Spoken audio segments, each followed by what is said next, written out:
YouTube, on se retrouve aujourd'hui pour parler tout simplement de ma palle de février et comment vous dire. J'ai encore grandement abusé, mais pour ceux qui me connaissent, j'ai tendance à ne pas faire des pales dans le sens pile à lire, mais plus des pales dans le sens pioche à lire. Donc en gros, c'est mes envies à l'instant du moment. Il y a de grandes chances que je ne lise pas tout et voire que j'en sois incapable parce que j'en ai encore mis trop. Mais surtout, il y a aussi la possibilité que je rajoute des choses qui n'étaient pas prévues au programme. Mais bon, comme tout quoi, une question d'habitude. Et pour commencer, je vais attaquer par les graphiques. Et donc, j'ai prévu de lire, si tout va bien, là je tourne, on est le 31 janvier. Et d'ici ce soir, j'aurai lu le tome 2 de My Happy Marriage aux éditions Kurokawa. Du coup, j'ai envie de lire le tome 3, histoire d'être à jour dans ma pile à lire sur cette série-là. Je crois que le tome 4 est déjà sorti. Et pourquoi pas l'acheter et le lire par exemple en mars et avoir un manga à jour. Ce serait peut-être un miracle. Autre manga que j'ai envie de lire, et il s'agit d'un emprunt à la médiathèque cette fois-ci. Il s'agit des tomes 4, 5 et 6 de Nina du Royaume aux Étoiles, aux éditions Kazoo de Michel Lafon. Donc voilà, j'ai emprunté les 3 à la médiathèque. Du coup, j'ai un petit peu moins d'un mois maintenant pour pouvoir les lire. Je pense que je devrais y arriver normalement, hein, ça se lit bien. Puis j'aime bien Nina au Royaume des Étoiles et j'ai envie de savoir la suite. Bon, je viens de faire un tri dans mes physiques que j'allais lire et en fait je m'aperçois qu'il y a énormément de lecture de l'imaginaire, mais du coup je vais surtout commencer par 2 livres que j'aimerais terminer ce mois-ci. Ça fait un moment que je les ai commencés et ça fait un moment aussi qu'ils attendent sagement que je reprenne la lecture. Le premier, il s'agit de Gros Tracas pour Charlie Vega de Crystal Maldonado aux éditions Young Novel. Donc on va suivre Charlie, cette jeune fille qui est grosse et elle se qualifie comme grosse d'ailleurs. Et c'est un livre qui va parler de grossophobie et d'acceptation de soi. J'en étais à peu près à la moitié de mémoire et j'aimais beaucoup. Sauf que voilà, c'était un service presse NetGalley et je n'ai pas respecté le temps imparti pour pouvoir le lire. Résultat des courses, je l'ai acheté et j'en suis très contente. Autre livre qui m'attend depuis un moment, il s'agit de l'Ascension des Dragons, donc un one-shot en lecture de l'imaginaire, et nous sommes sur de la fantasy cette fois-ci, fantasy urbaine contemporaine même, écrit par Marion Aubry aux éditions Plume Blanche. Et c'est un des livres qui a un petit peu souffert de ses nombreux voyages puisqu'il est pris pour un camp médiéval. J'ai dû lire 3 pages pendant le corps med. Je sais pas pourquoi je l'avais pris, mais je voulais avancer. Enfin, en tout cas, j'espérais avancer. Résultat des courses, je n'ai rien avancé. Mais on va suivre, du coup, des dragons, mais des dragons qui ont une apparence plutôt humaine comparée à ces dragons-là. Je ne vais pas forcément vous en dire beaucoup parce que ça risquerait de vous spoiler, mais sachez qu'on y croise, entre autres, le président de la République française. Ah, j'ai bien aimé, j'ai bien aimé. Autre livre que j'ai envie de reprendre et de terminer ce mois-ci, il s'agit de Ma Tempête d'Éric Pesant aux éditions Aux Forges de Vulcain. Donc pareil, je l'ai eu en service presse, il attend depuis un moment, j'avais commencé à lire et on est sur une réécriture d'une pièce de Shakespeare, sauf que je ne sais plus laquelle malheureusement. Mais toujours est-il que j'avais bien aimé la façon dont c'était revisité avec un papa et son fils, et surtout un papa qui va devoir mettre, si je ne me trompe pas, en scène une pièce de théâtre de Shakespeare pour les enfants. Ça a l'air bien sympa tout ça, et la plume était bien chouette. Je vais vous parler maintenant des 2 essais que j'ai décidé de lire ce mois-ci, sachant que ce sont des services presse NetGalley, donc je ne les ai pas non plus en format physique.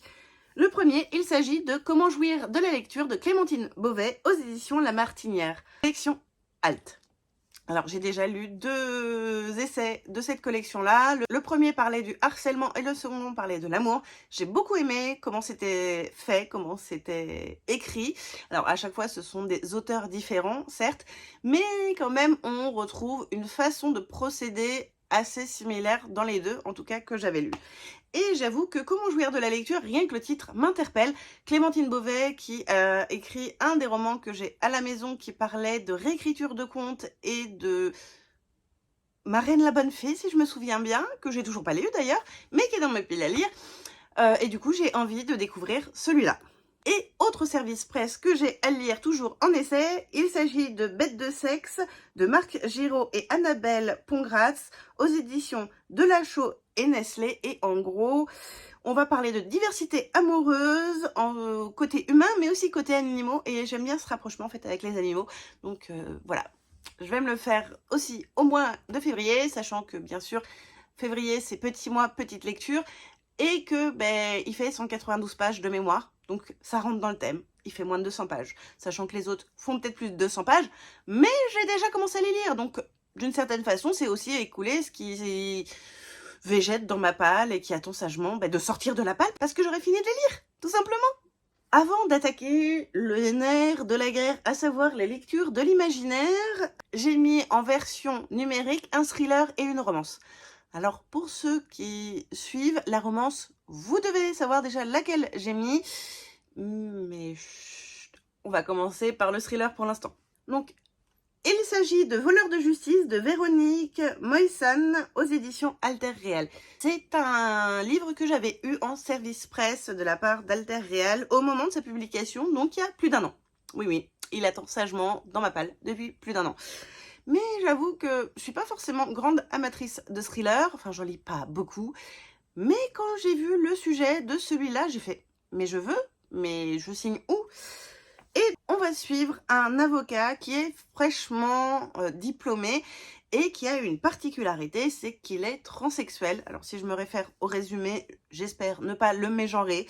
Si c'est le cas, je m'excuserai quand j'en parlerai après l'avoir lu. Et donc apparemment, on parlera d'une petite fille qui a un dommage collatéral de la vanité des avocats, procureurs, greffiers et tout ça.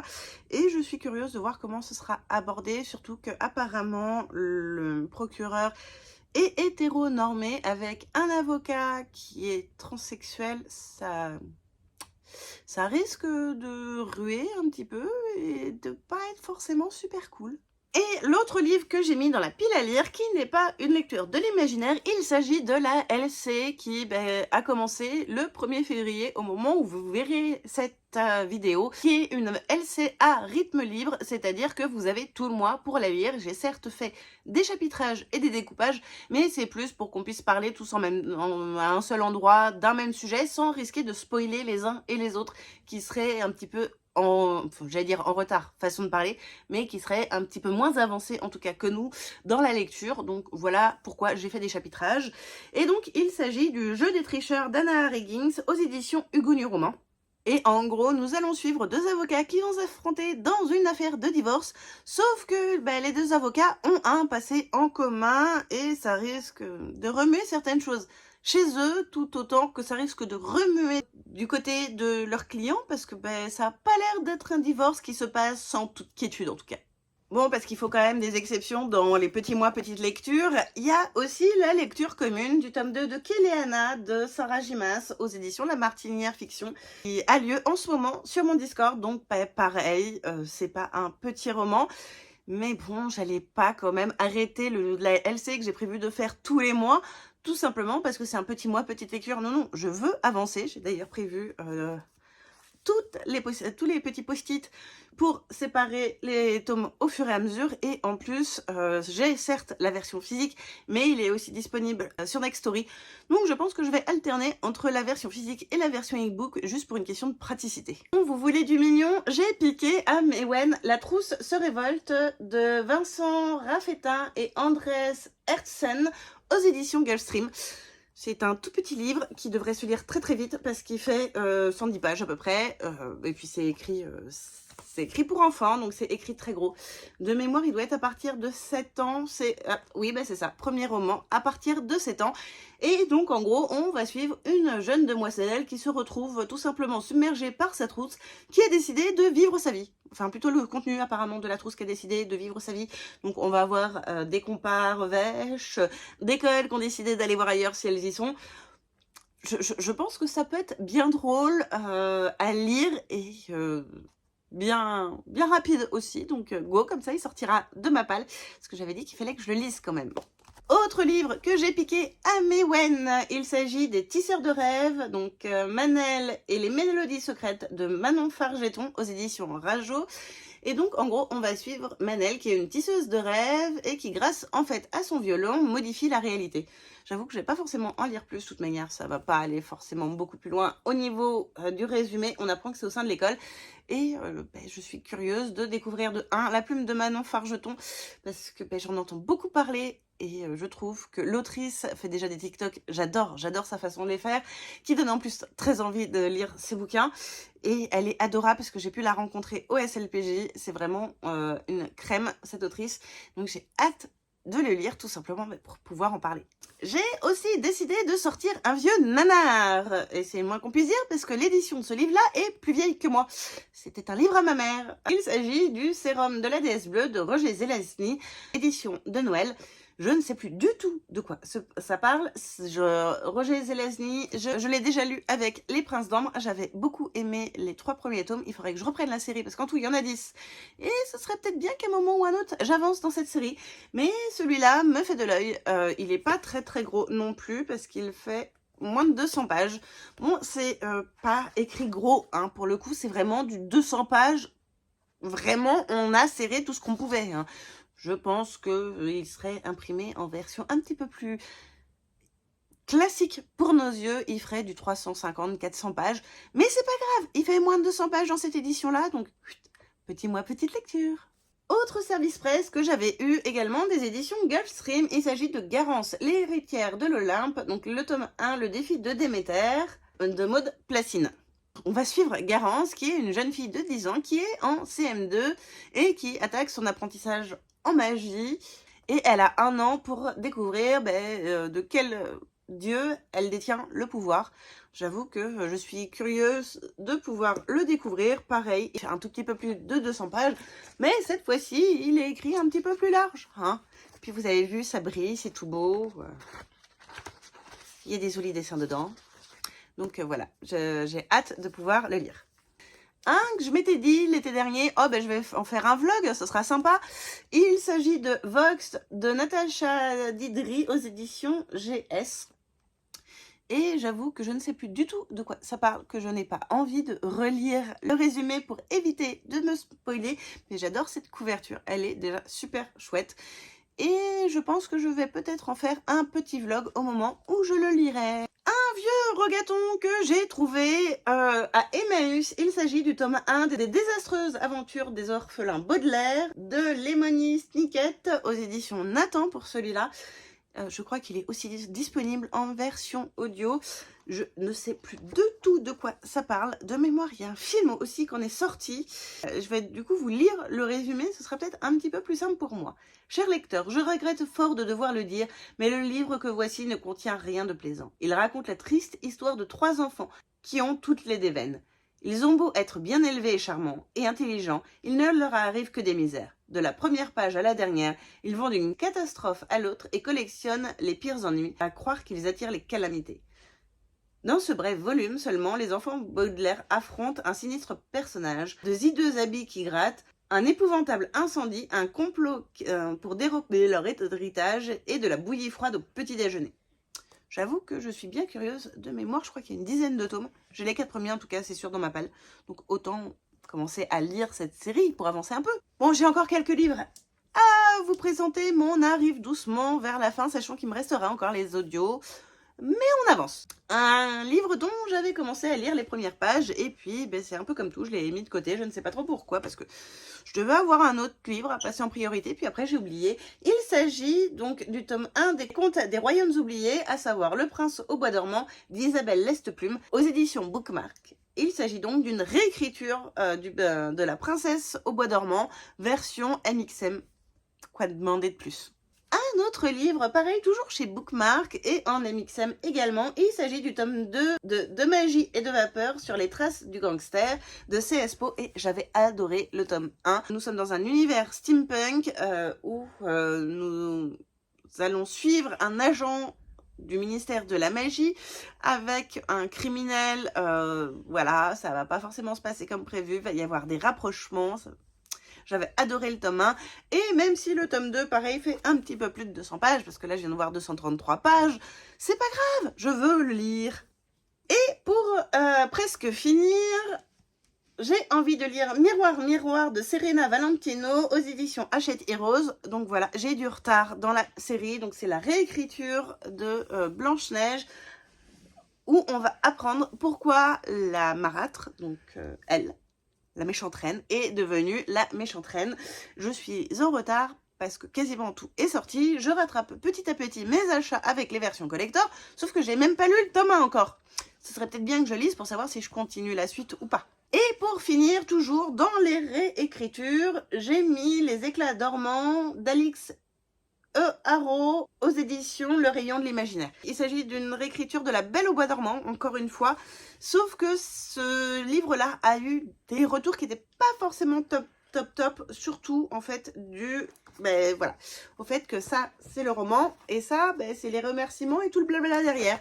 Ça apporte pas forcément grand chose à l'histoire, surtout que l'histoire du coup fait moins de 200 pages. Pour un bouquin comme ça qui était vendu 22 €, je l'ai acheté d'occasion. Mais je peux comprendre qu'il y en a qui n'étaient pas contents vu le prix de vente. Même si ça reste un bel objet livre. Mais un bel objet livre, je sais pas si vous allez le voir, qui perd ses dorures. Donc un peu limite, non? Côté audio, j'ai bien envie de me faire le tome 1 de Journal d'un assassin Synth, à savoir Défaillance Système de Martha Wells aux éditions Lizzie pour la version audio et édition La Talente pour la version brochée. En gros, on va suivre un androïde qui va mettre au jour un complot visant à éliminer certains des clients de son entreprise, enfin qu'il est censé en tout cas protéger. Ça va pas le faire, hein, mais je suis très curieuse de voir comment c'est géré. Ça me fait un petit peu penser au robot d'Isaac Asimov. J'aime bien ce genre de lecture, donc voilà. Et il y a un autre thriller que j'ai mis aussi dans ma pile à lire, mais cette fois-ci c'est un audio et c'est peut-être le format où je consomme en fait le plus de thrillers au final. Il s'agit de Mon cœur a déménagé de Michel Bussy aux éditions Lizzie pour la version audio et Presse de la Cité pour la version brochée. Bon, pour un thriller, je pense que je vais vous lire le résumé, ce sera peut-être un petit peu plus simple et je vais moins m'empatouiller. La mort d'une mère, la quête d'une fille, une vengeance implacable, papa a tué maman. Rouen, avril 1983. Ophélie a presque tout vu, du haut de ses 7 ans. Mais son père n'est pas le seul coupable. Un autre homme aurait pu sauver sa mère. Dès lors, Ophélie n'aurait plus qu'un but, retrouver les témoins, rassembler les pièces du puzzle qui la mèneront jusqu'à la vérité, et patiemment accomplir sa vengeance. Enfant placée en foyer, collégienne rebelle, étudiante évoluant sous une fausse identité, chaque étape de la vie d'Ophélie sera marquée par sa quête obsessionnelle et bouleversante. Dans une intrigue qui mêle roman d'amour et amitié, récit initiatique et manipulation, Michel Bussy dessine aussi une fresque sociale inédite des années 90. Donc j'ai hâte de pouvoir le découvrir, surtout que je n'ai jamais lu jusque-là de Michel Bussy. Oui. Bon, et vous, qu'est-ce que vous avez prévu du coup pour ce mois de février? Est-ce que vous avez décidé de mettre des petits livres pour ce petit mois ou plutôt de vous attaquer à des gros pavés? N'hésitez pas à me dire tout ça en commentaire. Si ce n'est pas fait, à vous abonner, ça ne vous coûtera rien, mais vous serez informé des prochaines vidéos. Et bien sûr, un petit pouce bleu pour donner de la force à cette vidéo. Bye!